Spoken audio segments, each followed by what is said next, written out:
জঙ্গলের পার্ট 2 নিয়ে চলে এলাম। আজকে কোথায় কি থাকলাম, জঙ্গলে কি কি দেখলাম, আর এই জঙ্গলে কি কি আছে। জলদাপাড়া অভয়ারণ্য, কিন্তু আমরা আছি আজকে জঙ্গলের মধ্যেই একটা কটেজের মধ্যে। সেটা কি কি হলো না হলো সমস্ত দেখতে হলে এই ব্লগে থাকতে হবে। তো নমস্কার, কেয়ার চ্যানেলে তোমাদের সবাইকে অনেক অনেক স্বাগত জানাই। চলে এলাম আরও একটা ব্লগিং ভিডিও নিয়ে। যিনি বা যারা এই মুহূর্তে দেখছেন, লাইক কমেন্ট শেয়ার করে সঙ্গে থাকবেন, পুরো ব্লগটার এনজয় করুন। কি দেখা যায় এখানে? হাতি আছে, ময়ূর আছে, তারপরে বুড়ো শুয়োর আছে, ইয়েও আছে, কি যেন বলার নাম, হরিণ আছে। সব ওখানে দেখা যাবে। আচ্ছা আচ্ছা, দেখো কি সুন্দর একটা ভিউ। তোমাদের সাইডের ভিউটা দেখবো, জাস্ট অসাধারণ। क्या नाम क्या है तुम्हारा? नाम क्या है बेबी? ओए जा जा, क्या हुआ क्या हुआ गंदा हो गया ना, क्या हुआ? गंदा हो गया। महिला अब आज दिया सिबुले चल आज सिबु आओ। এই একটা কাচের ব্রিজ, পুরো পাহাড় কিছু দেখা যাচ্ছে না, যেহেতু পুরো মেঘ, তাই কিচ্ছু দেখতে পাবে না তোমরা, পুরো মেঘ। আর এই একটা কাচের ব্রিজ, এই দেখতে পাচ্ছ কাচের ব্রিজ। আর যখন ইচ্ছা হবে এখান দিয়ে ফুচকা খেয়ে নিতে পারবে, ফুচকার জল আছে, এর উপরে দোলনা আছে, এখান থেকে দোলনা চড়তে পারবে, এই দোলনা চড়তে পারবে। চারিদিকে মেঘ আর মেঘ, মাঝখানে একটা কাচের ব্রিজ, তার মধ্যে আছে সুন্দর একটা ছবি তোলার স্পট। সেখানে সবাই মিলে বসে তোমরা ছবি তুলতে পারবে, আর এই আবহাওয়াটা তোমরা অনুভব করতে পারবে। তো এখানে আমরা সবাই মিলে ফটো সেশন শুরু করে দিয়েছিলাম, সবাই এখানে বসে বসে ফটো তুলছিলাম। আর এটা তোমাদেরকে দেখাচ্ছিলাম, নিচে কিন্তু অনেক গভীর পাহাড়। দেখো কি সুন্দর একটা ভিউ। তোমাদের সাইডের ভিউটা দেখবো, জাস্ট অসাধারণ। পাহাড়ের উপরে একদম, এই দেখো পাহাড়ের উপরে কাচের ব্রিজ, নিচে দেখা যাচ্ছে এত সুন্দর ব্রিজটা, খুবই সুন্দর খুবই সুন্দর সুন্দর, মানে কি বলবো, আর কিছু বলার নেই, কোনো ভাষা নেই।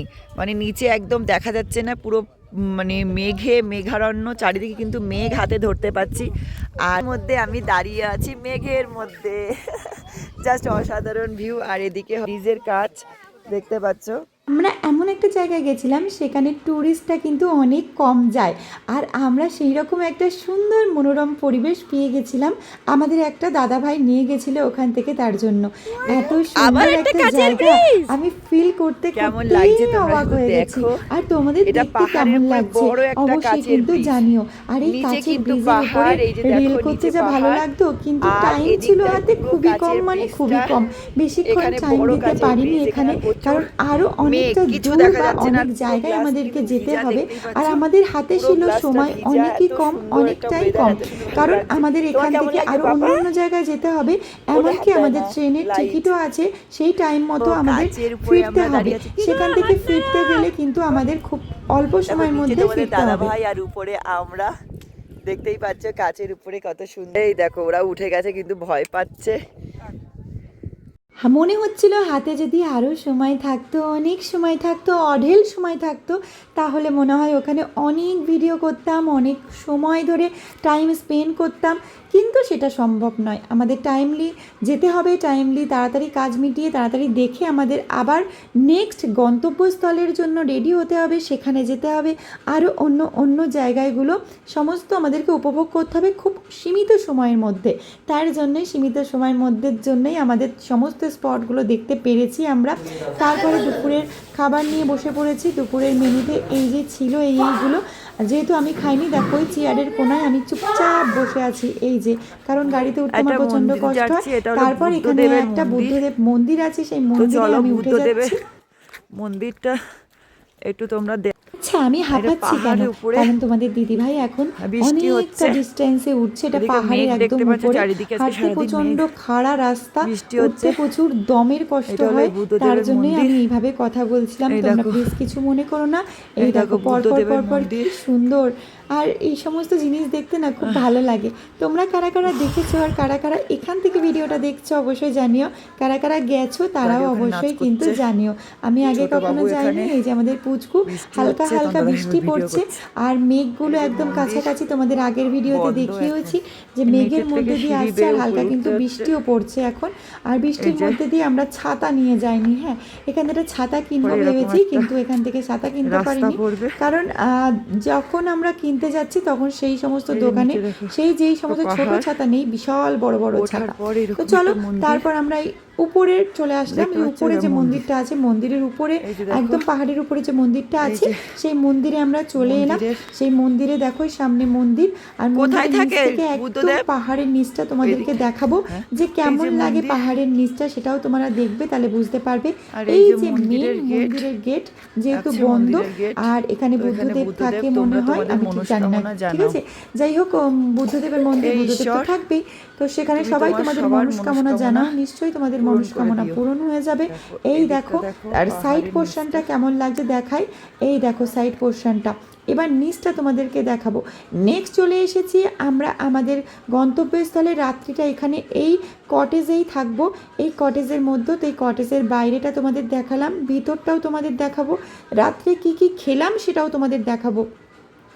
রাত্রিটা এখানে থেকেই কটেজে থেকে আমরা একদম জঙ্গলের মধ্যে চলে যাব, আর জঙ্গলে কি কি করছি সেটাও তোমাদের সাথে শেয়ার করব।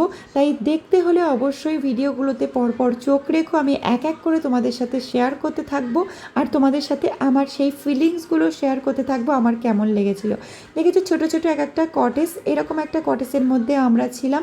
এই কটেজটার মধ্যে ছিলাম আমি, আর পাশের কটেজটার মধ্যে ছিল যাদের সঙ্গে আমরা গেছিলাম আমাদের স্বপনদা, তারা ছিল, তাই পাশের কটেজটাই ছিল তারা। তো যাই হোক না ওইটাই ছিল স্বপনদারা, এই পাশেটাই ছিলাম আমরা। তো তারপর সকালে কেমন লাগলো সেটাও তোমাদের নেক্সট ব্লগে দেখাবো। আর এবার আমরা খেতে বসে এই যে আমাদের রুম, চলো তোমাদের রুমটা দেখাই। এই কটেজ সরি এটা রুম না কটেজ। এই যে একটা আলমারি আছে, এই যে একটা আলমারি আছে, এই যে একটা আলমারি, আর এটা খাট, আর এই জায়গায় দেখো পাখা, একটা এসি, একটা সোফা, একটা টেবিল, একটা টিভি, আর এটা হলো টয়লেট।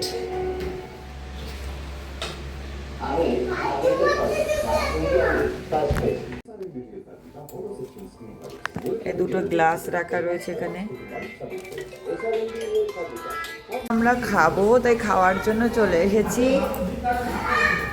দেখো একটা ডগি এসে বসে রয়েছে,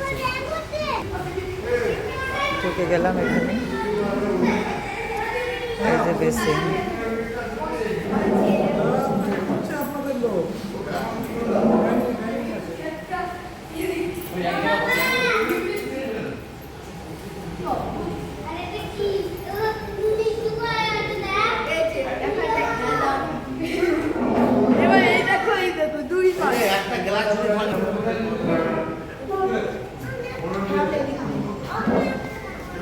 আমরা এবার এখানে হোটেলে সবাই একসঙ্গে এই টেবিলে খেতে বসে পড়েছি। এই যে দেখো সবাই বসে পড়েছি খেতে। এই দাদার সাথে এসেছি, দাদার ডিটেলস তোমাদের দিয়ে দেবো। ওই যে টাওয়ারটা আছে না, ভোরবেলা উঠে ওখানে দেখবে অনেক কিছু দেখবে ঘরের সামনে একটা টাওয়ার আছে, তাই না? ওর মধ্যে কিন্তু দেখতে হবে কি কি দেখা যায় এখানে। হাতি আছে, ময়ূর আছে, তারপরে বুড়ো শুয়োর আছে, ইয়েও আছে, কি যেন বলার নাম, হরিণ আছে। ও সব ওখানে দেখা যাবে। আচ্ছা আচ্ছা আচ্ছা। আপনার কলকাতা কোথা থেকে? কলকাতা কোথা থেকে? দমদম 1 নম্বর এয়ারপোর্ট। রাত্রিটা এখানে কাটাবো, কাটানোর পর নেক্সট ব্লগে তোমাদের সাথে দেখা হচ্ছে। নেক্সট সকালবেলা থেকে আমরা কি কি করছি, কোথায় যাচ্ছি, হাতি ঘোড়া দেখলাম কিনা বা কি কি দেখতে পেলাম। নেক্সট আসছে বরফ এবং ভুটানের সমস্ত জিনিস, ভুটানের যাত্রা, সমস্ত কিছু। আর রাত্রে এই আইটেমগুলো হয়েছিল। এই যে দেখো বালতির মধ্যে ডাল, ডিম হয়েছিল, ভাত হয়েছিল, আলু ভাজা হয়েছিল। কারণ সারা দিন শুধু ঘোরাঘুরি আর গাড়িতেই ঘোরা হচ্ছিল, তো রাত্রে একটু লাইট খাবার হচ্ছিল, মানে একদম লাইটের মধ্যে খাবার রাখলে সকালবেলা আবার ভোরে উঠতে হবে, ভোরে উঠে গাড়ি নিয়ে বেরিয়ে পড়তে হবে অন্য জঙ্গল সাফারিতে, আর সেখান থেকে যেতে হবে ভুটান। পরের দিন আবার ভুটান আছে, এর জন্য আমরা একদম লাইট খেয়েছিলাম। পরের ব্লকে দেখা হচ্ছে, তাই সঙ্গে থাকো, দেখতে থাকো।